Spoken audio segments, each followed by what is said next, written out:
What we think, we become. Restlessness. The experience of energy you don't know how to channel. Psychology suggests that the energy arises from a desire, but one we can't quite acknowledge. When we mull over our options for action, eventually one thought begins to take precedence. Soon we move into action. Thus, we've found a way to channel our energy. 3 components to channeling our human being. 1. Input side. Given energy which comes from universal life force. 2. Output side. Turn the energy into action or experiences. 3. In the middle. Psychology of our mind. Our ideas about how to spend our energy. The formula of creation going through channels. How energy is channeled determines its effect. It's the fundamental process of creation. It originates from the Creator. It's how the Creator, God, created all that exists. We use the same energy field that God does. God patterned this one energy, universal life force. A multitude of patterns arose out of the mind of God and channeled that one energy into forms of nature. The basic process of channeling. Spirit is life. Spirit is life. Mind is the builder. Physical is the result. Patterning. Patterning is like a film projector. Light bulb in the projector is the source of energy. It shines a neutral light like spirit. Place film in the projector, and the patterns on the film pattern the neutral light, shaping and coloring it. The film is like the mind, a source of patterns. Result, pictures on the screen. Physical manifestation. What we experience is the result of patterning of light, which comes from our thoughts. Thoughts are things. What they say, thoughts are things. Ideas channeled of material reality. As a man thinketh, so is he. So he is. Proverbs 27:3. Patterns we hold in our mind channel the life energy into physical expression. Ideas have their effect through their patterns. Ideas exist in another dimension. Some call it the astral plane. I know that they say there's only 3 dimensions to our reality, in which case I do believe that's true. However, I do happen to pretty good amount of certainty that an unseen realm, if you will, exists. It has been proven through monotonic gold. The stuff disappears. I don't prefer to call it a dimension, because I think there are only 3 dimensions. This would be the astral plane, for lack of a better term. Monotonic gold disappears into it. The unseen force has to work somewhere. Some may call it counter space. That's what Eric P. Dollard calls it. Ideas exist outside of time and space. Ideas are real in themselves and become real in the physical world. Ideas create our physical world. Personal expectations and attitudes affect how we experience events. That is so true. How do ideas create our physical world? As we tune in to an idea, it begins to shape our experience. Every moment of our lives, we're acting as channels of energy, shaping events through the ideas we hold. Ideals in what spirit will you channel? What ideas will you channel into reality? Because the thoughts we have are so influential in our lives, we need to consider carefully which thoughts we give our attention to. It's a matter of values. It's important to establish our concept of ideals. What is your highest value? What is the ideal by which you choose to steer your life? Integrity. Getting as close as I can to my higher self. I think only through having good thoughts and living your life right can you get closer to it, at least. Our models of perfection. The perfect 10 exists only as an idealized spirit form in the superconscious region of the mind. We will never find perfectly realized in physical form. Asking yourself, what is my highest value or ideal? is an exercise in raising your consciousness to the superconscious mind. Ideal is meant to stimulate emulation and guide our actions, but not to hold out hope of perfect success. Ideals are the parents of ideas. Ideals are unachievable. Yes, if you can achieve it, it is an idea. Yes, ideals are your values. Ideals continually motivate and inspire us. Ideas die once achieved. Values based on an ideal keep us going. Ideals: X, love, harmony, peace. Idea: example, wealth, happiness. Learning to express your ideal is one way to channel your higher self, the ideal of the Christ consciousness. What makes Jesus special is his total awareness of his divinity within, his willingness to accept it, and to sin is to miss the mark. When we turn our backs on our awareness of oneness and take our physical being, our existence in the material world, as the prime reality, we miss the mark. Carey defined sin as self, meaning to focus on our separateness rather than our oneness. Antidote to separateness is to focus on oneness. Carey defined sin as self, meaning to focus on our separateness rather than our oneness. Antidote to separateness is to focus on oneness. Antidote to feeling lonely is to forget yourself and reach out to someone else in love. Antidote to feeling lonely is to forget yourself and reach out to someone else in love. Okay, yes. I get it. This is the spirit of Christ consciousness.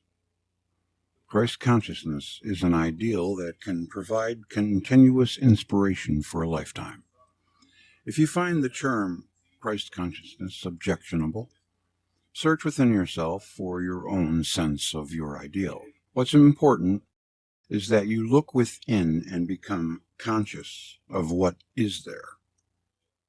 That your own intuition guide you to the ideal that you would choose to govern the spirit by which you live.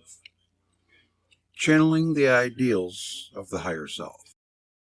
Carey tells us in order to channel your higher self, you need to attune to an ideal. Then, to set oneself aside so that the ideal may express itself, are the currency of the higher self. Ideals you set for yourself determine the qualities of the higher self that you will experience. It's like I try to tell my boys, they have to get some kind of revenge if somebody gets the better of them. Not let the other person's actions dictate mine. Just because so-and-so finds a certain behavior acceptable doesn't mean that I have to stoop to it. It's like my dad, we've all been told this, why did you do that? Well, Joe told me to. Well, if Joe told you to go jump off the roof, would you do it? Well, no. Okay, well then why did you do it, And sometimes we can find ourselves trying to play that game, the even up game. It's not important who gets the last word or whether so-and-so thinks they got the best of you. It only matters what we think about ourselves. If we make a mistake, we forgive ourselves. We have to love ourselves. We are our own best friend. And if a person doesn't betray their ideals, then they should be able to walk away from that person without suffering without suffering too much from the separateness, because that is an illusion. And it isn't until we know we're okay to be alone that we can ever really find someone to help complete us in a relationship. Because I would probably venture to guess that some of the people out there find a relationship to save them from being alone. That's not the right reason. And that's why they end up miserable. I die daily so that Christ may live in me. Paul. Set the ideal then be spontaneous. Once your ideal is set, you can trust in the flow. Yes, yes. You begin channeling the ideal of your higher self. Yes, yes. Channeling sexual energy. Sexual energy is the strongest physical force within the body. No sex act or sexual relation is necessarily bad in and of itself. Rather, it's the purpose or the desire that the sexual event is expressing that determines its value. Sexual energy is best served when used as a guide to an awareness of God and the divinity of another person. I usually prefer to say the universe. When used for your own self-gratification, it may lead to an unhealthy attachment. Same is true for channeling. If channeling is used for self-achievement or self-gratification, it likely will lead to confusion. If channeling is used to help oneself or someone else grow and expand, it will more than likely be of value. For parents only, channeling new life. The heavenly home. Home is the model and our closest experience on earth of the heavenly home. Making one's home like heaven on earth is a rewarding experience in channeling. What is an ideal home? It is a home with an ideal. Building Healthy Relationships by Charles and Leslie Casey. Companionship. A desire for companionship was God's motivation for creating souls, and companionship is an essential quality in the ideal home environment. It's easy to take our companions for granted, here and beyond. To remind ourselves of the heavenly delight of home companionship is to remember some of our most precious moments of channeling are simple. Subtle pleasures of making room for someone else to share our life. Love, the giving out of that within self. Love motivates every soul. Love is the law unto itself. Love is a channel of miracles. It can transcend the law of cause and effect. Love can break the rules. Forgiveness. Each of us, in countless ways, find ourselves violated in some manner by someone else's inexcusable action. Their insensitive or harmful act causes us to become angry. There's cause and effect, and it may continue, like a row of falling dominoes, toward an inevitable conclusion.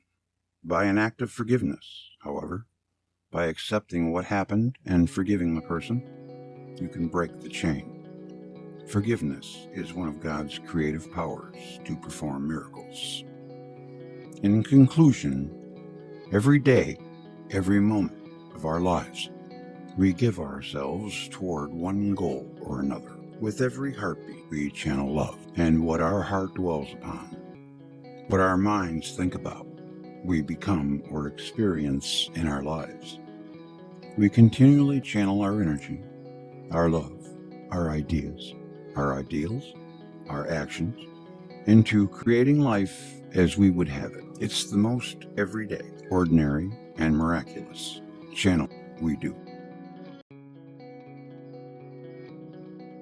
We do Chapter 5, Meditation, Channel of the Spirit. Today's affirmation. By quieting my mind, I allow answers to arise from within. Meditation is listening to the divine within. Edgar Casey. Channel of Spirit. Two well-known channelers credit meditation as the womb that spontaneously gave birth to their channeling practice. To intentionally make contact with the higher dimensions, begin meditating.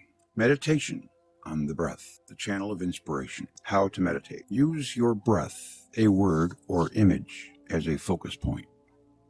Concentrate on your focus, and whatever your mind strays, return to your focus. Begin by simply breathing and study your breath for a moment. As you become aware of your inhale and exhale, allow the exhale to bring you into relaxation. Allow your breath to just happen. Don't try to control it. It breathes me. Watching the breath is an ancient Zen Buddhist technique to meditate and an important channel of inspiration. You are learning to allow the breath of life the Spirit to flow through you. Become a channel of awareness. Become aware of the silent witness. The little I is focused on thoughts and things, whereas the silent I is focused on witnessing. The silent witness is the first level of consciousness of the higher self. Be still and know that I am God. How to meditate a fuller understanding of I am. Use your breath, a word, or image as a focus point, or I'd say music. Concentrate on your focus, and whenever your mind strays, return to your focus. Place your intention to stay focused in gentle opposition with your mind's natural tendency to wander. These two forces meet and gradually cancel each other out. This leaves the presence of I am awareness to reveal itself in the background. This I am awareness leads to far greater awareness. The higher consciousness within is not above you. God isn't above us, but within us. Raise your consciousness within self, then higher self or God meets you there. As you go within, become aware of the vibrations. Higher, lower, light, dense, subtle, coarse. Follow the path of calmness in search of higher vibrations.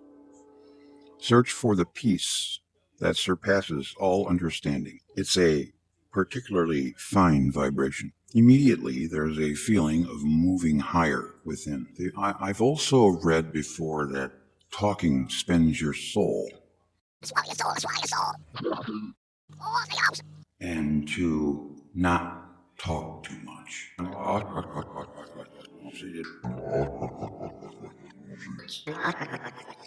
I tend to be a little on the quiet side.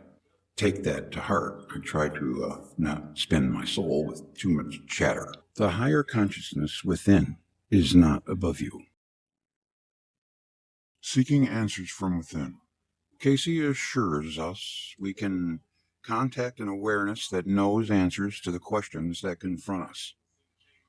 All knowledge is within. Meditation is a very portable guide that travels within you everywhere you go. Asking your higher self for guidance. If you have a question or a decision, commit to an answer on paper or saying it aloud. This begins the channeling process. Next, enter into meditation and focus on your ideal.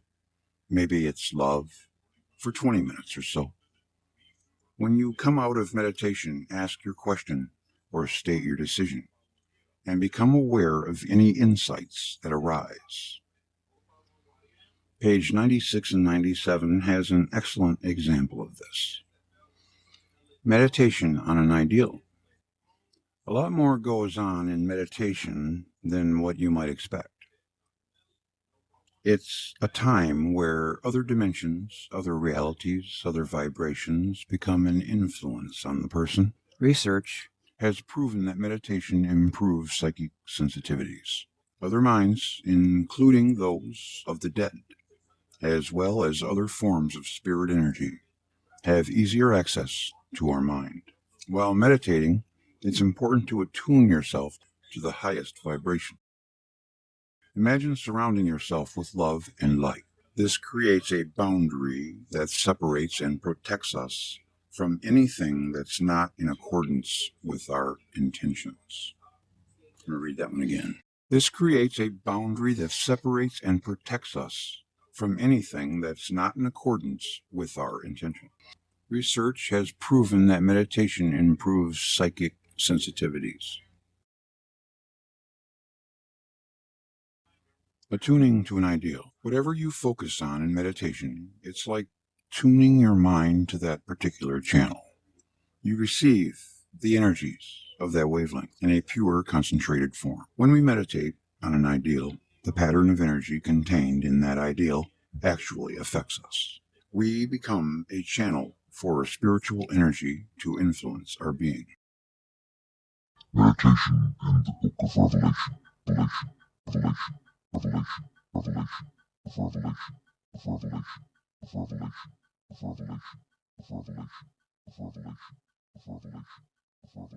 Casey said the Lord's Prayer, as taught by Jesus, is actually a formula for patterning the opening of the psychic centers. Casey believed that when Apostle John's centers opened in the pattern, the endocrine glands functioned in harmony to allow God's consciousness to fully inhabit John's body and be present in his awareness. The book of Revelation describes a second coming of Christ.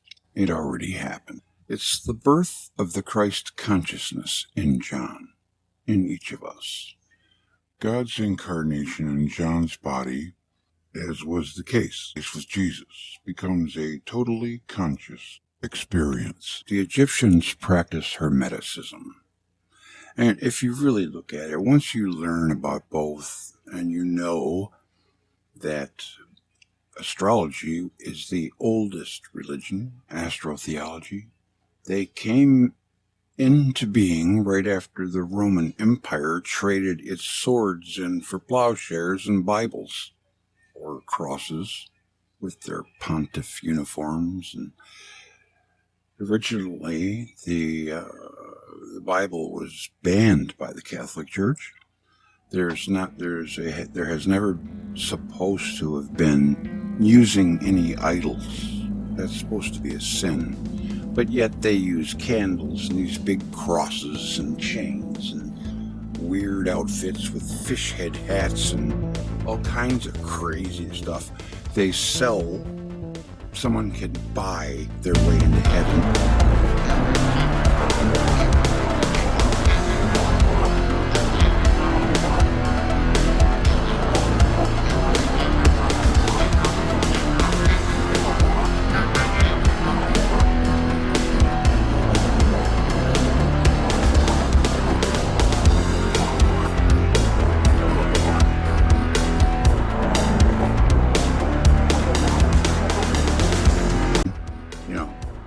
Buying a stairway to heaven. I think the closest people were the ancient Egyptians, whoever they were, the Atlanteans maybe.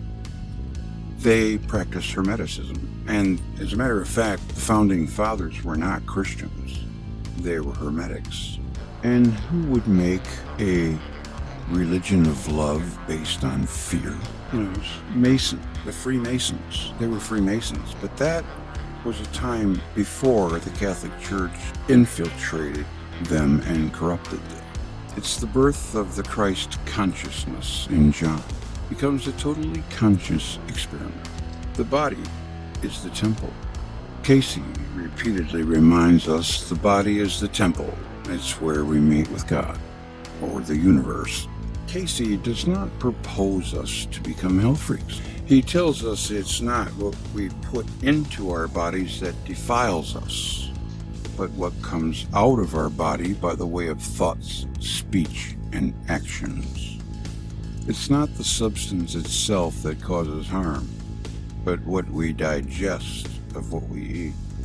The principle is similar to the dream principle. It's not what we learn that changes us. It's what we apply of what we learn. Casey also recommends the use of scent, chanting, music, and breathing exercises before meditating. They are aids to help us invoke what is within us. Very good. Yes, it's about time somebody said something about music. String out a music jack. Meditation is channeling. In meditation, we channel the life energy, the creative forces themselves, as they quicken our awareness of our higher self. Meditation is a process of channeling God's energy through us in a pattern that's most in tune with our consciousness of that higher self. Each time we churn within and open ourselves to the channel of higher consciousness, we take another step forward in being able to express that awareness in our lives. Questions and exercises. Number 1, focus on your breath for 10 minutes. Number 2, Focus on a word or image or song for 10 minutes. Oh, let's do the song. Let's meditate to a song. Chapter 6, Inspirational Writing. Today's affirmation. I am healed by the divine love of Universal Spirit. Inspirational Writing. A Course in Miracles by Helen Schumann was channeled completely through inspirational writing. Jonathan Livingston Seagull by Richard Bach is another example.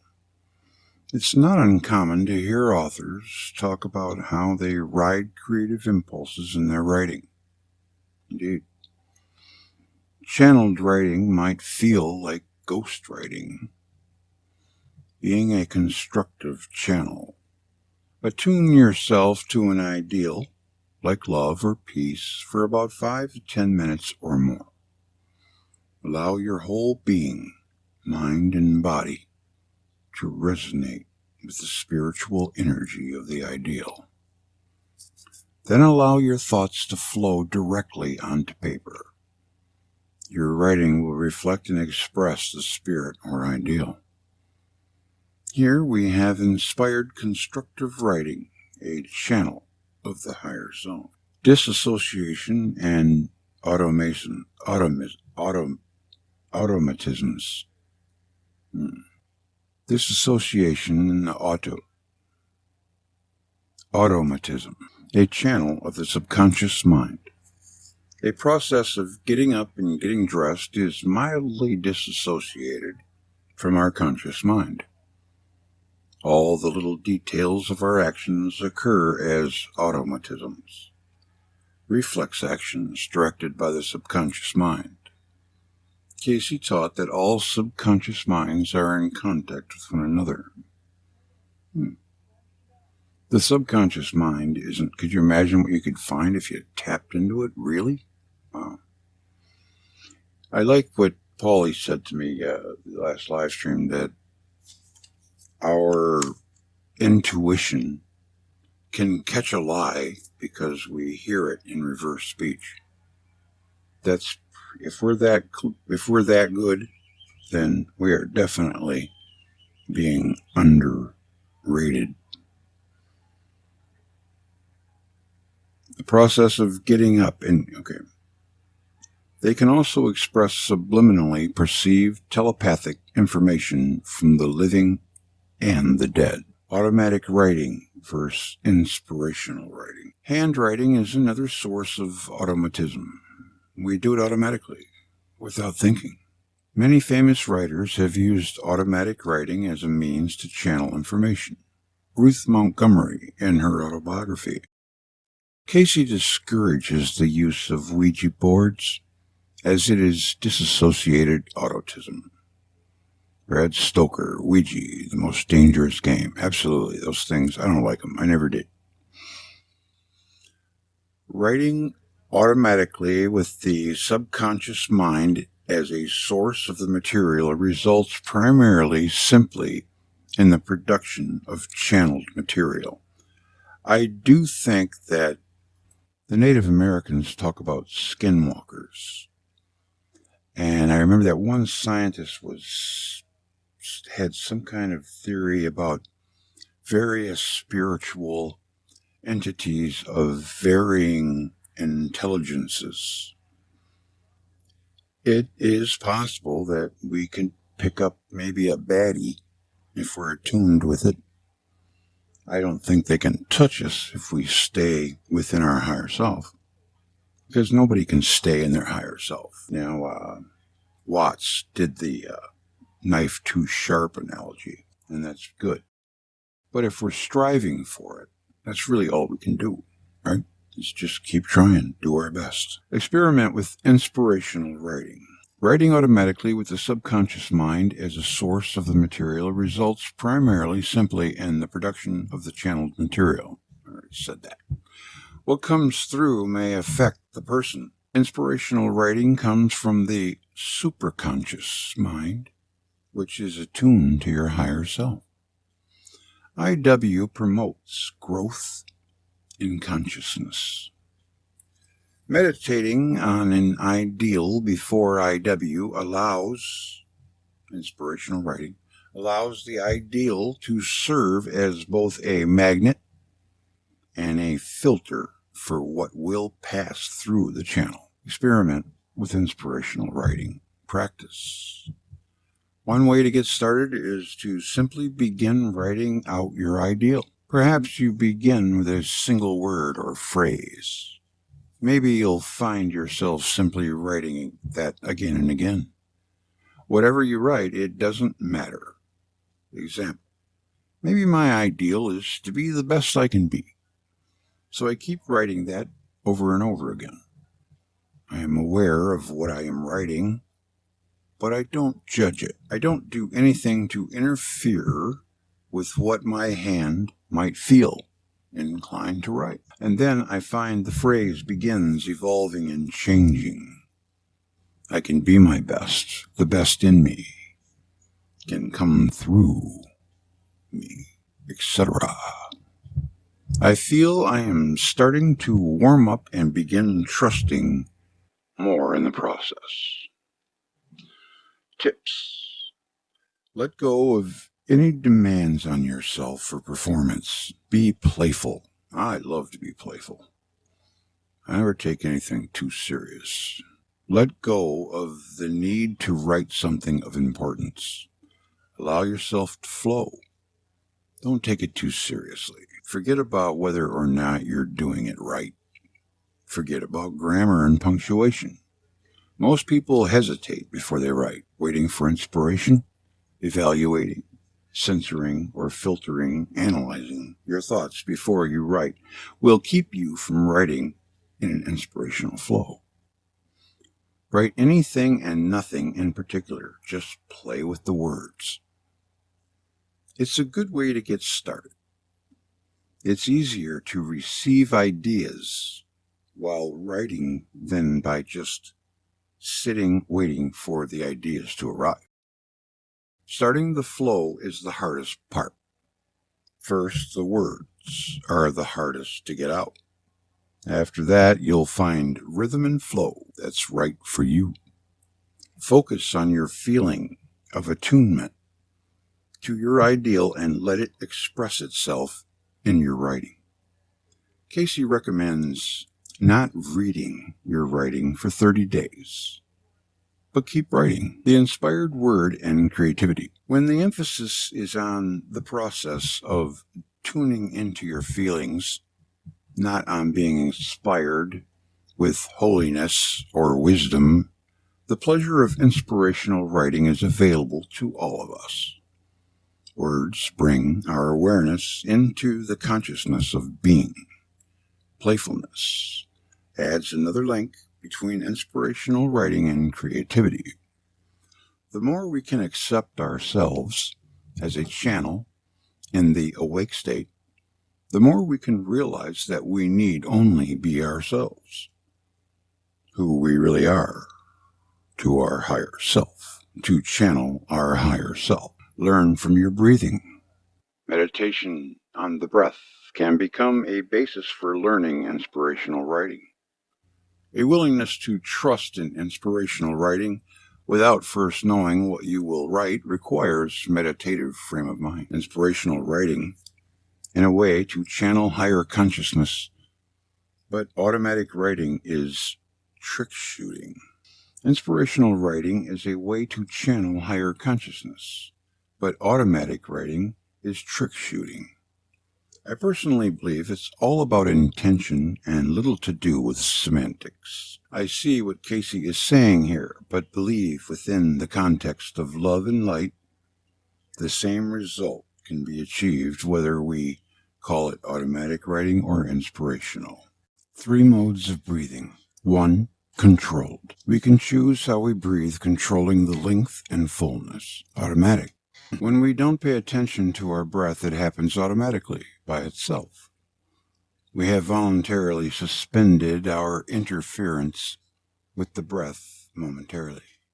Yet we could assume control at any time. Inspired. We are consciously allowing our to express itself while we watch. By becoming calm and relaxed, by trusting our breath. We allow ourselves to be inspired. 3 modes of writing. Controlled. Much of our writing happens this way. We decide what to write and how to write it. Automatic. Writing without awareness of the act. The handwriting happens by itself, controlled by the subconscious mind. Inspired. Maintaining an awareness of what we are writing, we allow the writing to proceed on its own, to just happen. We don't decide upon thoughts to record, we just allow them to express themselves. Watching our thoughts reveal themselves as we write. Answers from the higher self. A genuine need is the greatest stimulant for the flow. Meditation shapes the flow. A special value of inspirational writing is that we can use a form of role-playing to get answers from our higher self. Carey's approach to channeling. Imagine what it would be like to be God. Pose a question to yourself. Imagine God hearing the question. Allow yourself to answer the question as God might. Dream incubation as a way to channel. Imagine some person as the personification of your highest ideal, real or imagined. For your meditative attunement, allow yourself to imagine what it feels like to be this person. Write down those feelings. Now pose a question to that person. Use inspirational writing to receive an answer from that person. Ask for clarification if needed. Wrestle with the angel, and it will bless you. Ooh, that's good. I like that. I've never seen that before. Questions and exercises. Share with the group any experiences you've had with automatic or inspirational writing. How do we feel about Casey's caution against automatic writing and his recommendation to use the steps outlined for IW instead? Do the practice exercise under the subheading Learn from Your Breathing. The steps are outlined there to practice inspirational writing. I like to meditate first, and then when I come out, I have a journal handy and write down a question. Then I hold that question with my ideal of love for a few moments, then begin writing. Remember, IW works best when you have a purpose.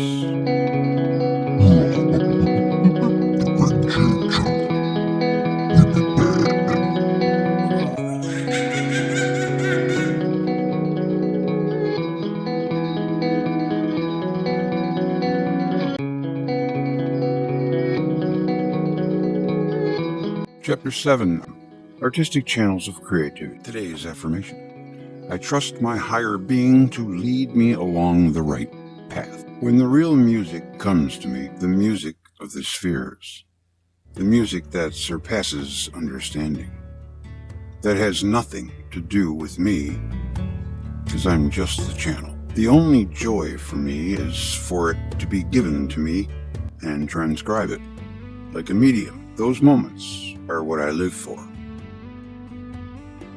John Lennon. Well.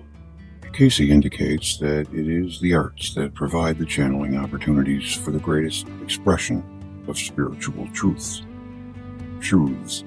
Our inherent creativity is thus both a powerful and fun way to explore and develop our ability in channeling our higher self. The spirit of creativity in the arts. All artists give credit to flashes of insight, the spontaneous flow of the imagination, when they are channels of creativity. We already are channels of creative energy. The challenge seems to be for us to accept that gift and develop its expression. Art is the way we can manifest our spirit in the material world. George Winston. The Temple Beautiful. The Temple Beautiful were in Egypt, 10,500 BC. The purpose of these temples was to either purify people of disease or initiate them into the mysteries by raising their consciousness through the arts. The arts were actively employed as a holistic mode of education and transformation. Of all sensory effects, odor has the most powerful influence on the body. Through chanting and dancing with the proper music, one's conception of one's body in the material world can change to the point that one becomes aware of everything consists of vibration. In this manner, a person can learn how the energy is the basic reality and how to pattern it toward a desired manifestation. There is no powerful method for revealing spiritual truths than the arts. Janet Lapp, a psychologist from California State University, has verified that listening to music can alleviate migraine headaches and prolong life. Gary Schwartz, a psychologist from Yale University, has verified that the aroma of spiced apples can lower blood pressure, and the aroma of peaches can reduce pain. Clearly, art can affect consciousness. It can inspire us, evoke emotions, or create higher emotions. Ideals, art, and creativity. There is a close association in folklore and research that closely links genius with madness. Absolutely. I've always seen that link. The tension between profound creativity and madness provides another lesson in channeling. Carey indicates that although the arts are the greatest channel for the realization of spiritual truths, he also warns that no other channel can unleash such destructive influences. Opening the channel when the adrenals are overstimulated, as in fear and anger, is much more hazardous than overstimulated sex center. Such stimulation is much more provocative of mental disturbances and the anguish of obsessive-compulsive states of mind than sexual stimulation. David McClellan studied the effect of two movies on people. One, Nazi concentration camps, which weakened viewers' immune systems, leaving them more vulnerable to disease. And two, Mother Teresa's charitable works, which strengthened their immunity to disease. That's pretty interesting. Ideals expressed in movies affect our bodies in subtle but profound ways. When opening ourselves to the channel of creative influences, ideals also serve as a safety anchor. Make sure you anchor yourself in love or another ideal, as always when channeling your higher self. A spiritual appreciation for art. We can use artists' perception of the world as a stimulant to our own perception. Carey recommended listening to music to transform your emotions. Music can help us bridge the gap between the physical body and the infinite reaches of consciousness. Music also serves as a bridge between changes in activities, to help change our mood when we need to relax or when we need to get up and work. Music helps you experience your feelings more clearly, deal with them better, and ultimately change your mood. Listening to music is a wonderful way to open the channel to inspiration and visions.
With a quote from Carl Jung, where he's talking about this, and he says that as we all know, science began with the stars, and mankind discovered in them the dominance of the unconscious, the gods, as well as the curious psychological qualities of the zodiac, a complete projected theory of human character. So welcome, Michael. How's it going, man? What do you think about that quote? Yeah, well, that just about says it all, because he understood that the numbers 12, the numbers 7, 3, 4, which are implicit in 12 in the zodiac, these are archetypes. So, Jung was really into that, and he studied it for a long time, and he understood basically the thesis that's preoccupied my whole take on this, which is that it's not about rocks in space floating around affecting your destiny. That hasn't been proven. A lot of great attempts have been made to prove it. I certainly give them, 4 stars there. But the real premise that something external to you is affecting your fate and destiny, has always been unproven. It's always been troublesome. It's always been a sticking point. And it actually is one of the reasons why other well-meaning intellectuals just can't get into astrology. They feel stupid, and I completely understand them, because the science isn't really there. And I don't think the science ever will be there. That doesn't shut the door on scientific explanations. But hey, wouldn't it be just a lot easier and more convincing to skeptics to just say, look, this is about your consciousness. The archetype of the 12 got there because we projected it by our consciousness. Just in the same way that the whole of reality is there because we interact with it through consciousness. So why astrologers have insisted, in accepting it in this sort of exoteric way, which is really the only way to explain it, I really don't know, because the esoteric approach, that the mind is what this is all about. You have 12 divisions of consciousness. You have 12 faces of your own being. That to me is much more sound, and the umbrella term is archetype. And that's been accepted nerves, by the way. You even have 12 cranial nerves, by the way. It's interesting. Right. You see, so when you turn it within to be archetypes, then there's actually a lot of backup, which is why I just can't understand why they just haven't, but I don't know. They put archetypal in the title. They put occult astrology, archetypal astrology, psychological astrology, and then you open the book and there's not a single backup of that. In my work, when I say it's psychological or it's archetypal, the whole premise is that I dismiss what's happening up there and, with those planets. The planets are just placeholders, metaphors for states of consciousness, phases of being, introvert, extrovert, and all the rest of it. And, we should definitely look into that. But then if you break the 12 down, you get the 3 and the 4. And the 3 and the 4 is found in Kabbalah. It's found in Tarot. It's found in astrology. The 3, 4, so that these sort of ratios and harmonics that are discovered in all aspects of life, including the human psyche and the development of what we call consciousness. It had a particular evolution, if we have to use that troublesome word. It manifested in a certain particular orderly way, and we can easily have metaphors for that, like 1, 2, 3, 4, 5. It's not perfect, but neither is any form of expression or language. You're always languaging something, and then you're dealing with the problems of language. But in general, consciousness evolved in a way that can be understood as from a 0 to 1 to 2 to 3 to 4, you see. And the zodiac is a really good way of expressing that. The Kabbalah is as well. It uses 10 or even 11 centers. The Enneagram or whatever, that's 9, you see. And the Tarot has 36. The ancient Egyptian zodiac, some schools, there was lots of schools, so they all had different systems. But there was a system on the Nile, that had 36 signs of the zodiac. In fact, if you really go back, there's even modes of astrology that literally, have they don't even have houses so much as sidereal astrology, literally watch the movement of individual stars. So the chart that would have been cast for you at your birth would have actually been so detailed as to be unfathomably complex, because they would have noticed your ruling star, your ruling planet, more like every single conjunction it had with a famous star. So there's certain books that people go to when they're looking up, say, a famous personality like Hitler or Churchill or Jesus or something like that, and it'll be a sidereal type of chart, right? That literally, or even Mick Jagger or somebody like that, right? It will actually be based on where the sun was, individual stars. Can you imagine how many stars there are? But of course, there's some really important ones to sidereal astrologers.